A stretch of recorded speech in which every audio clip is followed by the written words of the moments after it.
Hello students, मेरा नाम है दीपक और मैं आ गया हूँ ऑटोमोबाइल इंजीनियरिंग के एक और वीडियो के साथ, जहां पर हम समझने वाले करेक्ट स्टीयरिंग क्या होता है और करेक्ट स्टीयरिंग एंगल क्या होता है।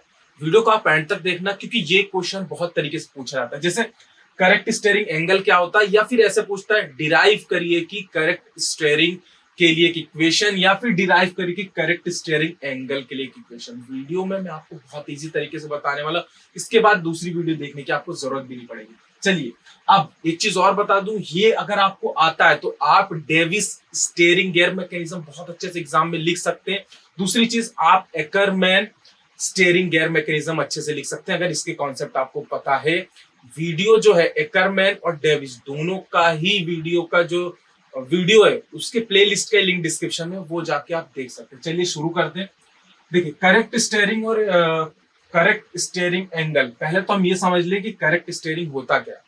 करेक्ट स्टीयरिंग का सिंपल से मतलब ये है, समझना, करेक्ट स्टीयरिंग का सिंपल से मतलब ये है कि जब मैं अपनी व्हीकल को इधर उधर रोटेट करूं, समझना, जब मैं अपने व्हीकल की, ये सपोज स्टीयरिंग है, जब मैं अपने व्हीकल को इधर उधर रोटेट करूं, तो जो मेरे आगे वाले व्हील्स हैं गाड़ी के और जो मेरे पीछे वाले व्हील्स हैं गाड़ी के, इन चारों का जो मोशन होगा, मोशन मतलब कि जो ये एंगुलर मोशन होता है ना, व्हील घूमता है, आपको पता है व्हील घूमता है, तो जो इसका मोशन होगा, चारों व्हील्स का मोशन इक्वल होना चाहिए। यही कहलाता है करेक्ट स्टीयरिंग। समझ जाना, आपको अगर एग्जाम में आए कि करेक्ट स्टीयरिंग क्या होता है, तो सिंपल से हमें क्या लिख के आना है। करेक्ट स्टीयरिंग का मतलब होता है कि जो हमारे व्हील्स होते हैं, चाहे 4 व्हील हो चाहे 6 व्हील हो, जो हमारे व्हीकल के व्हील्स होते हैं, उनका जो मोशन होता है सभी व्हीलों का सेम होना चाहिए। इसी को हम क्या कहते हैं, करेक्ट स्टीयरिंग कहते हैं। अभी आपको थोड़ी सी कंफ्यूजन वाली लग रही है कि व्हील्स से क्या लेना देना है करेक्ट स्टीयरिंग का। देखिए, सिंपल सी चीज है, जब मैं अपने यहाँ पे ये जो हमारा स्टीयरिंग है, स्टीयरिंग मतलब कि जिससे गाड़ी को ऐसे ऐसे मोड़ते हैं, तो अब गाड़ी को मैं इधर उधर मोड़ रहा हूं, तो जो मोशन होगा व्हील्स का वो इक्वल होना चाहिए। यही करेक्ट स्टीयरिंग होती है। अब इस करेक्ट स्टीयरिंग को अगर मुझे अचीव करना है, तो मुझे एक कंडीशन सेटिस्फाई करनी पड़ेगी। करेक्ट स्टीयरिंग के लिए इसको रफ करता हूं, मैं अभी आपको सारी चीजें और अच्छे से डायग्राम के थ्रू बताऊंगा।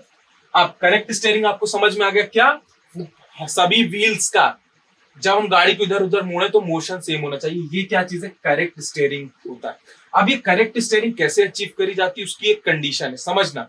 उसी कंडीशन के बेसिस पे एक डेरिवेशन बनी जो करेक्ट एंगल स्टीयरिंग कहता है। समझ लेना, बहुत इजी तरीके से बताऊंगा। उसके लिए आपको क्या करना है, सिंपल से मैं एक डायग्राम बनाकर बता देता हूँ, आपको सारी चीजें समझ में जाएंगी। ठीक है, ये मैंने एक क्या किया, आपको ये सपोज आप समझ लो कि ये हमारी गाड़ी का आगे वाला व्हील है, समझ गए, और इस तरीके से व्हील है। अब पीछे वाला व्हील भी बना लेते हैं, ये मेरी व्हीकल का पीछे वाला व्हील है। ठीक है, समझ गए आप। अब इसके बाद क्या होता है कि आपको पता है कि गाड़ी इस तरीके से,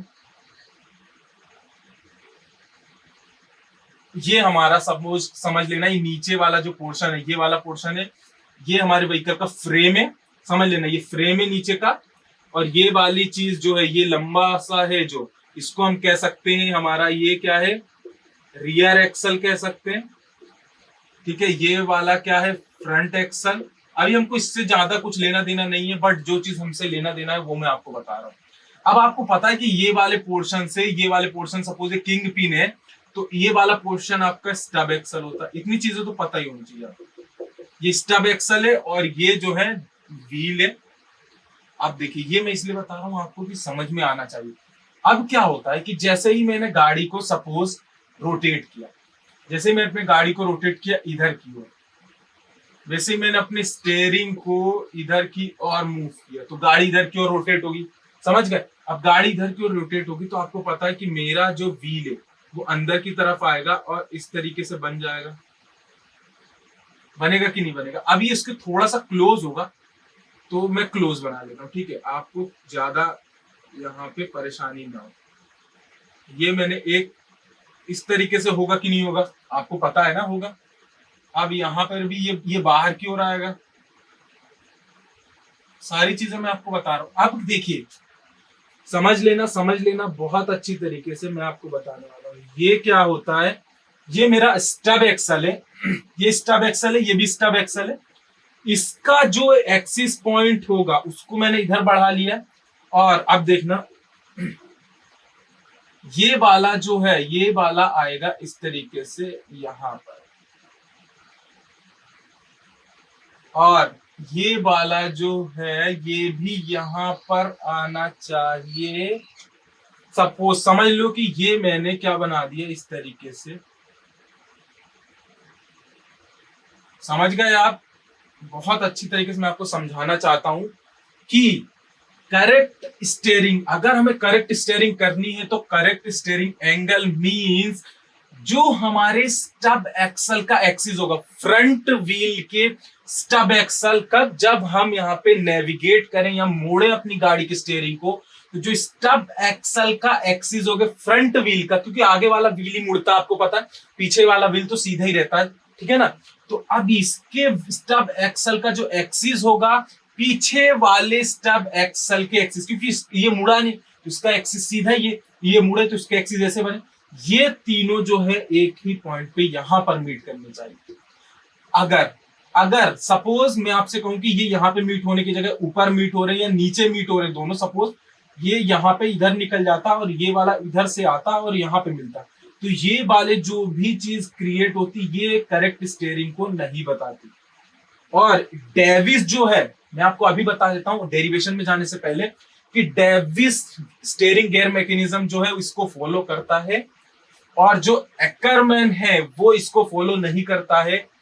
उसका एक व्हील का जो रोटेशन होता है वो कम या ज्यादा होता है। क्यों होता है उस चीज को भी हमें समझना पड़ेगा, क्योंकि अगर हम करेक्ट स्टेयरिंग के थ्रू जाएंगे तो हमें बहुत सारी प्रॉब्लम्स होती है करेक्ट स्टेयरिंग में। एक्करमैन को हम इसलिए फॉलो करते हैं क्योंकि आपको भी पता है कि जो हमारी व्हीकल है उसमें क्या होता है, डिफरेंशियल्स लगे होते हैं। डिफरेंशियल पता है, डिफरेंशियल जो कि हमारे मोशंस के हिसाब से गाड़ी के व्हील्स की रोटेशन तय करते हैं। जैसे क्योंकि आपको पता है कि अगर मेरी गाड़ी मुड़नी है तो इस वाले व्हील का कम रोटेशन होगा, इस वाले व्हील का ज्यादा रोटेशन होगा। अगर हम करेक्ट स्टेयरिंग के उससे जाएंगे, करेक्ट स्टेयरिंग से जाएंगे, तो ये वाला जो है ये भी उतना ही मूव करेगा, ये वाला भी उतना ही मूव करेगा, तो यहाँ पे अंडर स्टीर या ओवर स्टीर के चांसेस बनेंगे। तो एक्करमैन को इसलिए हम फॉलो करते हैं क्योंकि एक्चुअली में हमें थोड़ा सा यहाँ पे मोशंस में कम ज्यादा करना पड़ता है, अदरवाइज हमारी स्टेयरिंग प्रॉपर नहीं होगी, अंडर स्टीर या ओवर स्टीर। सारी वीडियोस के लिंक डिस्क्रिप्शन में, इसके आगे कॉन्सेप्ट। अभी हम बात करते हैं करेक्ट स्टेयरिंग एंगल। इतना आपको समझ में आ गया करेक्ट स्टेयरिंग क्या होता है, करेक्ट स्टेयरिंग एंगल क्या है, वो अभी उसकी डेरिवेशंस को हम कर लेते हैं। अब इसको भी मैं इधर की ओर कर लेते हैं, इसको एक्सटेंड कर लेते हैं एक्चुअली में, और इसको यहाँ पे, इसको हमने एक्सटेंड क्यों किया, क्योंकि हमें डेरिवेशन को यहाँ पे वो करना है। ये वाले को थीटा कहते हैं और इसको कहते हैं क्या, फाई, ठीक है। ये वाला जो है, अब देखिए सारी चीजें मैं आपको लिख के बता दूंगा, टेंशन मत लीजिए। इस वाले को हम कुछ भी नाम देते हैं, मेरी मर्जी, ए दे दूं मैं इसको, ठीक है, इसको बी दे देता हूं, इसको सी दे देता हूं, इसको डी दे देता हूं, और क्या क्या बच रहा है, इतना ही है, ठीक है। अब ये वाला जो है यहां से लेके यहां तक, इसको मैं कह देता हूं बी, ये हमारा बेस है, बेस ट्रैक कहते हैं इसको। ये वाला जो है यहां से लेके, मैं आपको बता दूं कि जो यहां से, मतलब इस स्टब एक्सल से इस स्टब एक्सल की जो डिस्टेंस है, थोड़ा सा जगह की कमी है, इसको ए कहेंगे, समझ लेना आप, ठीक है। और ये वाला जो है इस वाले डिस्टेंस को कहेंगे सी, ठीक है। इतनी चीज आपको समझ में आ गई। अब देखिए हमें क्या करना है। यहां पे सबसे पहले तो हम यहाँ पे क्या कर लेते हैं कि ये जो भी चीज है तो हम सबसे पहले इस वाले एंगल के लिए निकाल लेते हैं, ठीक है। ये इनर वाला एंगल है थीटा और ये आउटर वाला एंगल है कौन सा, फाई। तो यहां पर क्या हो जाएगा, कॉट थीटा। अब cot theta is equals to क्या होगा, देखना समझना कि आपको पता है कि हम इस तरीके से निकालते हैं, पंडित बद्री प्रसाद हर हर बोले, मैं तो इस तरीके से निकालता हूं, लेकिन ये टेन थीटा का है, मैं इसको क्या करता हूं, रिवर्स कर देता हूं, तो क्या होगा, base upon perpendicular, base upon perpendicular. यानी कि मैं यहाँ पे क्या लिख सकता हूं, इसके लिए यहां से एंगल बन रहा है तो ये बेस है, ठीक है, तो ए बी और परपेंडिकुलर यानी ए डी। इतना समझ में आ गया। ये चीज मैं लिख सकता हूं क्या, किसके लिए है ये इनर के लिए है, इनर एंगल के लिए। अब आउटर एंगल की बात कर लेते हैं। आउटर एंगल के लिए कॉट फाई की वैल्यू क्या होगी, ए सी ये पूरी और ये ए डी, तो ए सी अपॉन ए डी। यहां पर मैं ए सी अपॉन ए डी जो है, ए सी जो है इसको मैं ये लिख सकता हूं क्या, A plus B upon A D plus B C, इस तरीके से लिख सकता हूं ना। आपको पता है मैंने क्या किया, इस पूरे को दो पोर्शन में डिवाइड कर लिया। ठीक है, अब जैसे मुझे 5 करना है तो मैं 3 प्लस 2 लिखूं तो भी 5 ही होगा, उस तरीके से मैंने यहाँ पे कर लिया। ये 5 है सपोज, ये 3 है, ये 2 है, तो 3 प्लस 2 उस तरीके से मैंने कर लिया। अब मैं ए बी यहाँ पे सेम है, तो मैं यहाँ पे क्या इस तरीके से लिख सकता हूं क्या, कि जो हमारी कॉट फाई है इसकी वैल्यू जो होगी ए बी ए डी, इसको मैं इस तरीके से लिख सकता हूं ना, कॉट थीटा और प्लस बी सी, क्योंकि हमने इसको सेपरेट कर लिया, ए बी को सेपरेट कर लिया इस तरीके से, और ए डी, तो मैं यहाँ पे B C upon A D ये मैंने किया। अब आपको पता है कि ये जो है B C upon A D, B C upon A D, तो ए और डी उसकी वैल्यू में ये बी मान सकता हूं क्योंकि ये पूरी डिस्टेंस सेम है। तो यहाँ पे क्या हो जाएगा, यहाँ पे लिख लेते हैं कॉट फाई, इसको मैं इधर भेज देता हूँ cot theta, cot phi plus में था इधर आके माइनस में हो गया।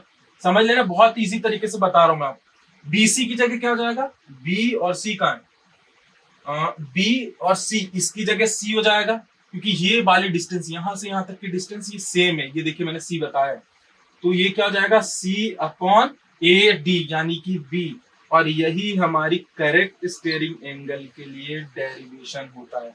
बहुत इजी वे में मैंने आपको बताया, इससे इजी वे में कोई हो सकता है आपको बताए, है ना। इस तरीके से आपको डिराइव करना, इस तरीके से आपको एग्जाम में लिख के आना है। और यहाँ पर सारी चीजें हम लिख सकते हैं कि थीटा जो है वो क्या है, इनर एंगल है किसका, फ्रंट व्हील का। आप लिख सकते हैं फाई जो है आउटर एंगल है, और बी क्या है, यहाँ पे फ्रंट एक्सल की डिस्टेंस है, फ्रंट एक्सल पिवोट डिस्टेंस है, ठीक है सी। और जो हमारा यहाँ पे बी है, बी जो है यहाँ पे क्या है, यहाँ पे थोड़ा सा बेस ट्रैक नहीं होगा, बेस ट्रैक नहीं सॉरी व्हील का बेस है, बी क्या है व्हील बेस है। और ए जो है हमारा ये क्या है, बेस ट्रैक है, सॉरी व्हील ट्रैक है। मैंने दोनों को कंबाइन कर दिया था गलती से, होती रहती मुझसे ऐसी गलतियां, खैर इस चीज को ज्यादा माइंड मत कर। यहाँ से चीजें आई होप समझ में आई होंगी कि हम कैसे करेक्ट स्टीयरिंग को कर सकते हैं, करेक्ट स्टीयरिंग एंगल क्या होता है, यही जो ये डिराइव किया यही correct steering angle. I hope आपको चीजें यहाँ से समझ में आएंगी। इस तरीके की और वीडियोस देखना चाहते हैं, वीडियो को लाइक, चैनल को सब्सक्राइब जरूर करें।